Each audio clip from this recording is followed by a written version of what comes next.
Hər birinizə salam, dəyərli 9-cu siniflər, 12 apreldə və 26 apreldə imtahan verəcək şagirdlər.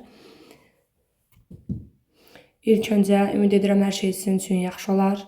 Əziyyət çəkmisiniz, əziyyətiniz yerdə qalmaz, uğur sizinlə olar, uğurlarınız çox olar. İstədiyiniz nəticəni əldə edərsiniz. Mən bu videoda sizinlə deməli keçən imtahanı, yəni 5 apreldəki imtahanı da nəzərə alaraq, əvvəlki illərdə düşən sualları da nəzərə alaraq kiçik bir video hazırlamaq istədim. Çox uzun olmayacaq video.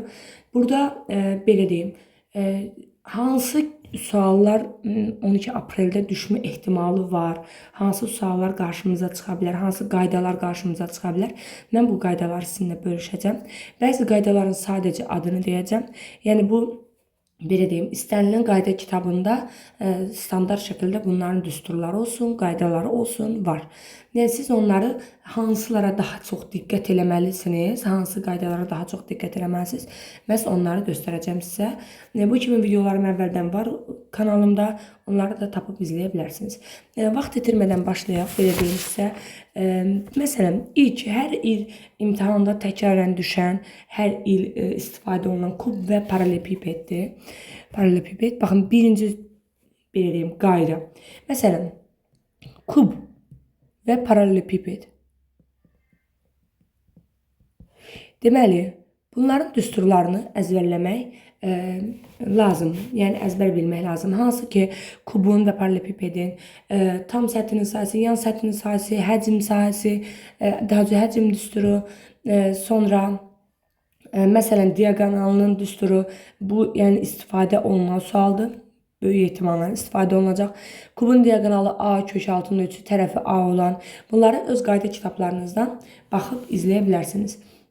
Paralelepipedin tərəfləri A, B, C olan paralelepipedin diaqonalının düsturu A kvadratı topla B kvadratı topla C kvadratı düsturu ilə tapılır. Sonra, məsələn, belə bir qaydalar çıxa bilər qarşımıza ki, kubun tərəf tilini 20% artıranda onun həcmi neçə faiz artır?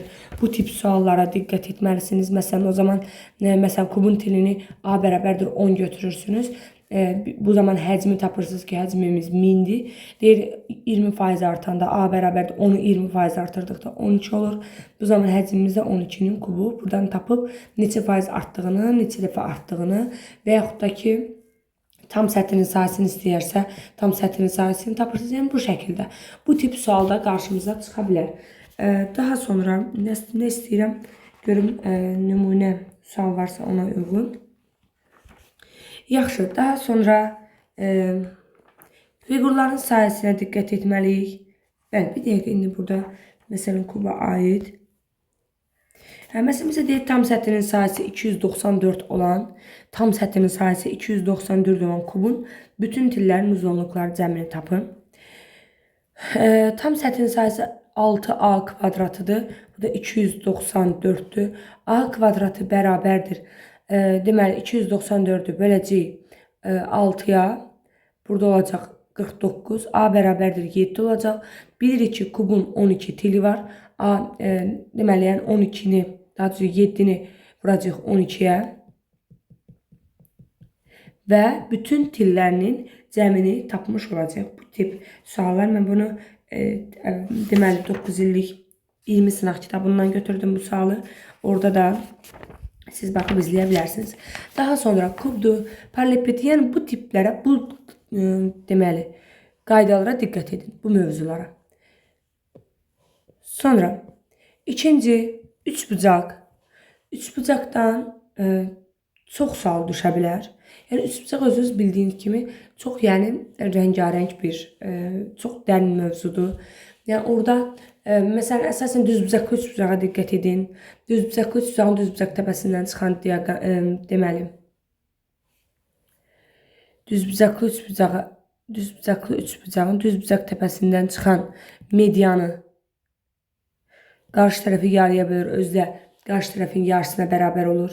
Bunu da nəzərə alaq. Daha sonra bir də Evklit teoremini nəzərə alın. Bunu diqqətdə saxlayın. Bu qarşınıza çıxa bilər. Haçdır?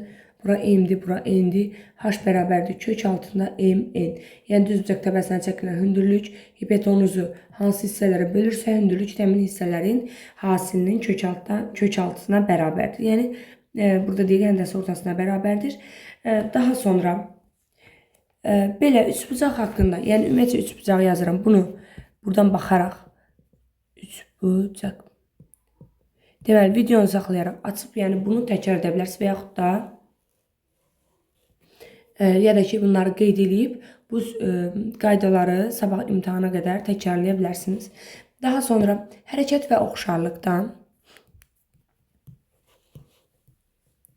hərəkət və oxşarlıq. İndi sadəcə mövzuların adlarını deyirəm. Yəni bu mövzular böyük ehtimalladır ki, düşə bilər. Hər iki mövzuların adlarını deyim, sonra kiçik qaydalarda deyəcəm. Yəni ən çox nəyə diqqət eləməliyik, onları da deyəcəm. İndi hərəkət və oxşarlıqdan danışaq. Buna aid bir suallar tapaq. Və oxşarlıq. Bilirik ki, oxşarlıq ümumiyyətlə çox düşür. Hərəkət böyük ehtimalla çox düşməyəcək. Yəni bu paralel köçürmədir. Daha sonra yəni paralel köçürmə məsələn. Çünki hazırda paralel köçürmə bu gün üçün növbəti həftələrdə keçir və ya da bu gündən, belə deyim də, hazırki həftədə keçirilir orta məktəbdə. Ona görə orta məktəbdə indi keçirilən mövzu imtahana düşməyəcək. Ona görə böyük ehtimalla hərəkət düşməyəcək, yəni o paralel köçürmə. Ancaq oxşarlıq mütləq şəkildə düşür, çünki oxşarlıq 8-ci sinifdə keçilir. Yəni buna aid bir nümunə yazaq. Oxşarlıq ümumiyyətlə keçən imtahanlarını gördük ki, 2 dəfə düşdü, 2 dənə daha doğrusu 2 dənə sual düşdü. Ona görə oxşarlığa diqqət etməliyik. Məsələn, bir kiçik nümunə yazım sizə. Bura A'dır, bura C'dir. M'nin A-C'yə paralel olduğunu deyir. BN 8'dir. CN MN'ə bərabərdir və 4'dür. Daha sonra AC tərəfinin uzunluğunu tapmaq istənir bizdən. Hansı ki, baxın bu tərəf. Biz bilirik ki, əgər paraleldirsə, baxın bu alfadırsa, burada alfadır. Bura betadırsa, burada betadır. Və alfa bucağın qarşısında dayanan 8'in böyük üçbucaqdır. Yəni bu kiçik üçbucaqlar bir-birlərinə oxşar. Baxın, bu kiçik üçbucaqla bu böyük üçbucaq bir-birlərinə oxşardır. Nəyə görə? 2 bucağı bərabərdir və bir bucağı da ortaqdır. Alfa bucağın qarşısında dayanan 8'in böyük üçbucaqda alfa bucağın qarşısında dayanan 12'yə nisbəti bərabərdir. Kiçik üçbucaqda hansı ki bu ortaq bucağın qarşısında dayanan 4'ün böyük üçbucaqda həmin bucağın qarşısında dayanan x-ə nisbəti. Buradan x-imiz bərabərdir 12 vur. 4 bölünsün 8 cavabımız olacaq. Deməli 6. Bu şəkildə yazmaq olar. Sonra həndəsənin əsas anlayışlarına diqqət etməlisiniz. Həndəsənin əsas anlayışlarına mütləq sual düşür. Keçən dəfə gördük ki, həndəsənin əsas anlayışlarından sadəcə parça düşmüşdü. Yəni bir dənə parça düşmüş. Çox sadə bir sual idi. Buradan bura qədər və buradan bura qədər məsafələr verilib və bizdən ümumi məsafəni soruşurdur. Ancaq bu dəfə belə olmaya bilər. Çətin sual düşə bilər. Həndəsənin əsas anlayışları yazıram. Nəyə diqqət etməliyik? Belə yazım qalsın. Nəyə diqqət etməliyik həndəsənin əsas anlayışlarına? Hansı ki, bu belə mürəkkəb figurlara, baxın bu tiplərə və yaxud da belə. Bunlar hər kitabda, hər qayda kitabında sonda mütləq bunlar var. Bunlara getmədən diqqət edin. Düsturlarını əzbərləyə bilərsiniz ya da ki, onları belə bir praktik yolla həll edə bilərsiniz. Hazırda sual axtarıb vaxt itirmək istəmirəm. Ancaq yəni məsələn bura alfadırsa, buranı da alfa götürdük. Bura beta verir. Bunların qonşularını tapıb buradakı düz üçbucağı deməli üçbucağı tamamlayıb üçbucağın daxili bucaqlarının cəmindən istifadə edərək də tapa bilərik. Yəni bunlara diqqət edin. Hansı ki baxın bu figurlara, sonra bucağın mütləq qeyd edin, onu da qeyd edim. Uyğun tərəfləri, paralel və perpendikulyar bucaqlara, daha sonra yəni belə ümumilikdə həndəsənin əsas anlayışlarını bir dəfə yəni dərsini oxusanız, təkrar etsəniz yaxşı olacaq. Sonra koordinatlar metodu. Burada bizim qarşımıza çıxa bilən 3-4 əsas düsturumuz var. Hansıdır? İki nöqtə arasındakı məsafə düsturu, A və B nöqtələri. Məsələn bizə A x1, y1 və b, x2, y2 nöqtələri verilərsə, deməli koordinatlar A və B nöqtələri arasındakı məsafə düsturu. x2 çıx x1-in kvadratı üstə gəl y2 çıx y1-in kvadratı. Sonra orta nöqtənin, baxın bunları mən dedikcə mütləq şəkildə qeyd edin və yaxud da ki əzbərləyin elə burada. Orta nöqtənin koordinatları bilirik ki A və B nöqtəsinin orta nöqtəsinin parçasının, daha doğrusu orta nöqtəsinin koordinatını tapmaq üçün uyğun koordinatları toplayıb yarıya bölürük. Bu bizə orta nöqtənin absisini, y1 topla y2 bölünsün 2 də orta nöqtənin ordinatını verəcək. Sonra bu belə. Əslində çox üzlüdən dedik. Çox üzlüdən qeyd etmişəm, ancaq onu dedik. Və gəldik əsas məsələ çevrə. Çevrə nədir? Çevrədə çox geniş mövzudur. Çevrəyə də diqqət etməlisiniz. Çevrənin tənliyini deyəcəm. Hələ ki o yox. Sadəcə çevrədən gedir söhbət. Burada hansılara diqqət eləməlisiniz? Ən çox, baxın, vətərlər, daha doğrusu kəsişənlər və toxunanlar. Hansı ki bu tiplərə buradan buranın A'dır, buradan bura B'dir, buradan bura C'dir, D'dir. Həmin bu A'nın A üstə gəl B'yə, C'nin C üstə gəl D'yə hasili. Bu qaydaya diqqət edin. Daha sonra, yəni bunların hər birini mən qaydanı izah etmirəm. Çünki başlıqları çox yazmışam, qaydaları çox yazmışam. İstəyirəm ki, hamısını sizə çatdırım. Sonra, məsələn, toxunan və kəsənin əlaqəsi. Hansı ki, toxunan çəkilir, bir də kəsən. Bura, məsələn, X götürülür. Bura A'dır, bura da məsələn, bura B'dir. 1, 2, x kvadratı bərabərdir. A vurulsun, A topla B şəklində düsturla tapılır. Siz bunlara diqqət edin. Sonra yazıram çevrədən paralel vətərlər bərabər qövslər ayırır. Sonra daxili çəkilmiş bucaq, mərkəzi bucaq, bu qaydalara diqqət edin. Mən dedikcə qeyd edin. Sonra çevrədə iki kəsişən vətərin xassəsindən istifadə, yəni ondan istifadə oluna bilər. Burada deyirik A'dır, B'dir. Bu çox məşhurdur. Yəni belə deyim, hər imtahanda çox məşhurdur. Yəni bu sualdan demək olar ki, istifadə edirlər. Bundan istifadə edə bilərsiniz. Daha düzü bunu əzbərləyin mütləq. Sonra çevrədə başqa hələ ki belə, yəni o qövslərə diqqət edin. Ümumiyyətcə, çevrə dərsini mütləq şəkildə oxumalısınız. Ümumiyyətcə, yazacağım bura çevrə. Buna mütləq şəkildə oturub çevrə dərsini bir dəfə oxuyun. Sonra müxtəsər vurma düsturlarını əzbərləyin. Mütləq müxtəsər vurma düsturlarından düşür. Mütləq şəkildə. Yəni bir sual mütləq görəcəksiniz. Məsələn, ən çox A kvadrat çıx B kvadratı və A çıx B. Bu düsturu yəqin ki bilməyən yoxdur. Bir də məsələn bu düsturlara, törəmə düsturlara diqqət edin. Məsələn, A kvadrat üstə gəl B kvadrat. Baxın, bundan istifadə edə bilərsiniz. Yəni orada qarşınıza çıxa bilər mənasında. Çıx 2AB və yaxud da A çıx B kvadratı üstə gəl 2AB. Belə. Sonra təhlükələr sistemi mütləq düşəcək. Hər il, ümumiyyətcə hər imtahana təhlükələr sistemi istifadə olunur. Yəni çox böyük ehtimalla istifadə olunacaq, belə deyim sizə. Təhlükələr sistemi məncə çox çətin bir mövzu deyil. Məsələn, yazıram ancaq bura ki, düşəcək bu imtahana. Təhlükələr sistemi. Daha sonra ehtimal, mütləq ehtimal sualı düşür. Keçən imtahanda ehtimal biraz mürəkkəb düşmüş. Çətin deyildi, ancaq ki, yəni 90 səviyyəsi üçün bir az mürəkkəb düşündürücüydü. Bu dəfə ehtimal biraz sadilə düşə bilər. Bəlkə yəni açıq suala da, hətta ətraflı yazı təlim olunan suala da istifadə edə bilərlər. Sonra əslən demək, buna ayrıca demək istəyirəm, Pifaqor teoremini mütləq istifadə edəcəksiniz. Bir də gəldik əsas məsələ, çox bucaqlılar.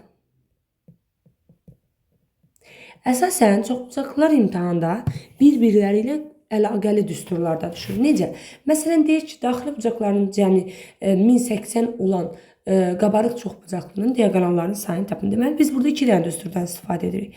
180 vurulsun n çıxılsın 2 bərabərdir 1080 ilə Biz buradan eni tapırıq. Təzədən yenidən diagonalların sayını tapanda n vurulsun n çıxılsın 3 bölünsün 2 düsturu ilə ümumi diagonallarının sayını tapırıq. Yəni gördüyümüz kimi 2 dənə düsturdan istifadə etmiş oluruq. Ona görə mütləq çoxbucaqlılara aid olan həmin bu düsturları mütləq şəkildə əzbərləyin. Bir də məsələn bizə belə düşə bilər.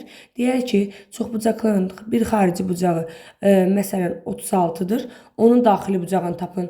Və yaxud da bir daxili bucağı xarici bucağından 5 dəfə böyükdür, 3 dəfə böyükdür.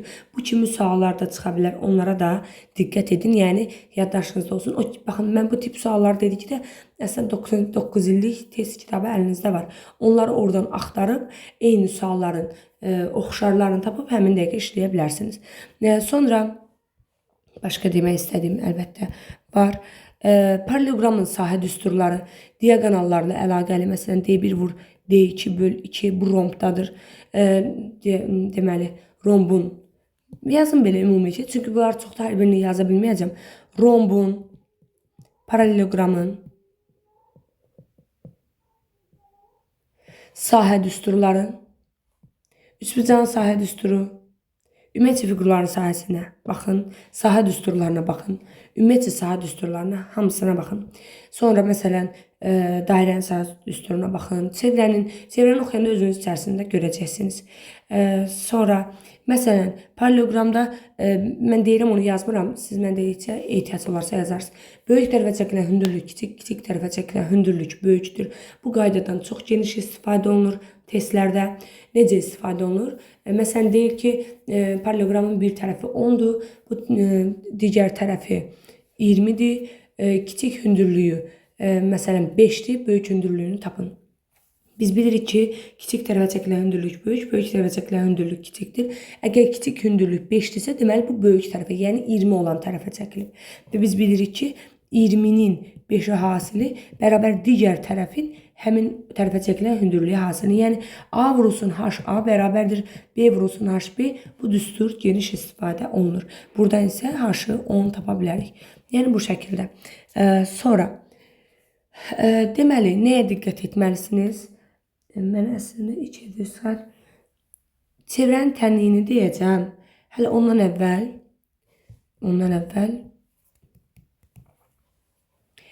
4AC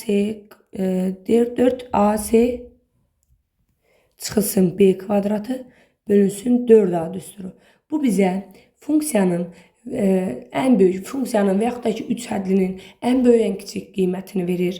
Biz haçan istifadə edirik? Funksiyanın kvadrat 3 hədlinin məsələn deyək ax kvadrat üstəgəl bx üstəgəl c funksiyasının ən böyük, ən kiçik qiymətini tapın. Daha sonra funksiyanın təpə nöqtəsinin, yəni parabolanın təpə nöqtəsinin koordinatlarında burada parabolanın ordinatıdır. Sonra başqa belə funksiyanın yəni ən böyük, ən kiçik qiymətini də bizdə istəyə bilər. Bir də belə bir sual verə bizə. Deyək ki, həmin bu kvadrat üçhədli ən böyük, baxın diqqətlə dinləyin, ən böyük qiymətini və yaxud da ən kiçik qiymətini x-in hansı qiymətində alır? Bu tip sual verilərsə, deməli bizdən bu yox, bizdən mənfi b bölünsün 2a düsturu istənir. Nə deyək ki, yəni bu hansı ki, baxın bu ən kiçik qiymətini burada 4ac çıx b kvadratı bölünsün 4a-dır. Həmin bax bu ən kiçik qiymətini harda alır? Mənfi b bölünsün 2a-da. Yəni bizdən onu istəyir. Mənfi b bölünsün 2a-nı istəyir. Mənfi b bölünsün 2a-da funksiyanın təpə nöqtəsinin absisidir. Ola bilər ki, kvadrat üçhədli bizə a vurulsun, x çıxılsın, m-in kvadratı üstəgəl n şəklində verirlər. Burada m təpə nöqtənin absisidir. Gördüyünüz kimi sadəcə m-i yazdım. Çünki burada çıxmadı. Məsələn, x üstəgəlsin 3 olarsa təpə nöqtənin absisi mənfi 3-dür. Yəni orada mənfi olmalıdır. Bu isə təpə nöqtənin ordinatıdır. Yəni burada sadəcə n. Məsələn, nümunə göstərirəm. 7, gəlin belə yazaq. Fərq yoxdur. Burada 2, x çıxılsın. X üstəgəl 7-nin kvadratı, üstəgəl 12. Təpə nöqtənin koordinatlarını tapın desə, deyəcəm mənfi 7 və müsbət 12. Əgər burada çıxma olsa, müsbət 7 götürəcəm. Yəni buradakı 2-nin çox daha bir mənası yoxdur. Sonra trigonometrik nisbətlər Əslində OTK imtahanlarında düşür, istifadə olunur. Yəni hələ ki buraxılışda istifadə olunmayıb, amma yenə də siz onu bir göz gəzdirin. Daha sonra çevrənin tənliyi. Gəlib əsas məsələ çevrənin tənliyinə. Burada çalışacağım bir nümunədə yazım sizə. Deməli, çevrə tənliyi. Buna bir diqqətlə baxın. Özünüzdə kitabdan çevrənin tənliyinə aid olan hansı tip suallara diqqət eləməlisiniz, onu mən deyəcəm. Ona uyğun bir sual göstərim sizə. Məsələn, ümumiyyətlə çevrənin tənliyini yazın birinci. Bilirik ki, mərkəzi A və B nöqtəsində olan və radiusu R olan çevrənin tənliyi x çıxılsın A-nın kvadratı üstəgəl y çıx B-nin kvadratı bərabərdir R kvadratı şəklində verilir. Bəzən bizə çox sadə bir şəkildə deyir ki, bəzən bizə sadəcə məsələn x kvadratı üstəgəl y çıx 9 kvadratı bərabərdir 36 bu şəkildə bir tənlik verilir və bizdən soruşur çevrənin radiusunu tap. Bilirik ki, bura r kvadratı bərabərdir 36 olduğuna görə r də bərabərdir 6. Bu şəkildə tapılır. Diametrini istəyə bilər. Həmin çevrənin uzunluğunu istəyə bilər. Yəni sadə sual çıxa bilər qarşımıza. Ya da bu şəkildə verilir. Deyir mərkəzin koordinatlarını tap. Burada götürürük 0 və müsbət 9'u. Çünki burada x kvadratdır birbaşa. Sonra məsələn deyir ki, bu çevrənin y oxu ilə kəsişmə nöqtəsini bilirik ki, onu da yeri gəlmişkən deyim. Məsələn deyir ki, y oxu ilə kəsişmə nöqtə. Y ilə kəsişmə deyirsiniz, bu istənilən funksiyada ödənir. Kəsişmə deyirsə, x-i bərabər edirik 0-a və ya da y oxu ilə deyə bilər, ordinat oxu ilə deyə bilər, kəsişmə nöqtəsi, o y oxu ilə deyə bilər. X ilə kəsişmə deyəndə və apsis ilə kəsişmə dedikdə y-i bərabər edirik 0-a. Eləyində burada da belədir. Sonra məsələn funksiyanın sıfırlar deyə bilər. Bizə funksiyadan əgər danışası olsaq, funksiyanın sıfırlar deyə bilər. O deməkdir ki, verilən funksiyanı sıfıra bərabər edirsiniz, sadəcə sıfırı tapırsınız. Başqa, çevrənin tənliyindən biraz da danışsaq, bu tip tənliklər. Mən bunu yazaram, siz bunu araşdırıb özünüz həll edə bilərsiniz. İstəmirəm video çox uzun olsun, yorucu olsun, istəmirəm. Bütün hələ demək istədiyim mövzular var. Məsələn, burada deyir ki, verilən tənliyi ilə verilmiş çevrənin apsis oxu ilə kəsişmə nöqtələri arasındakı məsafəsini tapın. Apsis ilə kəsişmə deyirsə, y-ni sıfıra bərabər edirik. Amma hələ ki, bu tənliyi birinci yazırsınız. Yəni, sadələşdirirsiniz. Bu ikisini bir götürüb tam kvadrata ayırırsınız. Bunu yazırıq. Məsələn, 2 vurulsun 2,5 vurulsun x-dən. Digərdə 2,5'in kvadratı bu şəkildə yazırıq. Belə, sonra simmetriyaya diqqət edin. Simmetriya. Necə? Məsələn, bizə deyir ki, o x-ə görə simmetriya. Bu hissələrə yəni kitabdan baxa bilərsiniz, qayda kitabından. Sonra o y-ə görə simmetriya, koordinat başlanğıcına görə simmetriya. Yəni bu bizim qarşımıza çıxa bilər. Sonra nəyə diqqət eləməliyik? Düz xətlərin qarşılıqlı vəziyyətinə. Düz xətlərin qarşılıqlı vəziyyəti. Necədir bu? Düz xətlərin qarşılıqlı vəziyyəti nədir? Məsələn, y bərabərdir k1x plus b1, y bərabərdir k2x plus b2 tənlikləri, daha doğrusu düz xətləri verilərsə, bunların qarşılıqlı vəziyyəti odur ki, deməli, əgər k1 k2-yə bərabərdirsə, deməli, bərabər deyil deyə birinci. K1 k2-yə bərabər deyilsə, bunlar bir nöqtədə kəsişirlər. K1 K2'ye bərabər, amma B1 B2'ye bərabər deyilsə, bunlar paraleldirlər. Sonra K1 və K2'nin hasili mənfi 1'dirsə, bunlar perpendikulyardılar. Və yaxud da K1 də K2'ye bərabər, B1 də B2'ye bərabərsə, bunlar da üstə düşürlər. Neçə ortaq nöqtələri var? Burada bir ortaq nöqtələri var. Burada heç ortaq nöqtələri yoxdur, yəni kəsişmirlər, paraleldirlər. Bunlar da perpendikulyardılar. Bir ortaq nöqtələr var. Təbii ki, bu fərqli haldır. Bir də əgər K1 də K2'ye bərabər, B1 də B2'ye bərabərdirsə, sonsuz sayda həlli var. Sonra nəyə diqqət edin? İki nöqtədən keçən, bu kitabınızda var, qayda kitabında. İki nöqtədən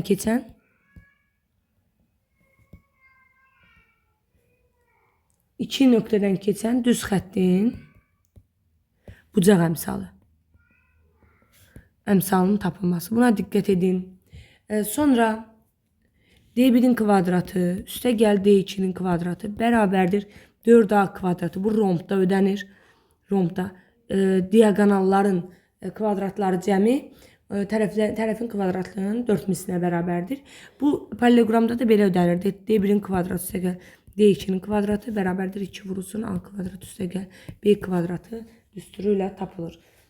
Sonra başqa əslində yəni çoxdur mövzu, demək istədiyim çoxdur, amma bunları mən yenə deyirəm.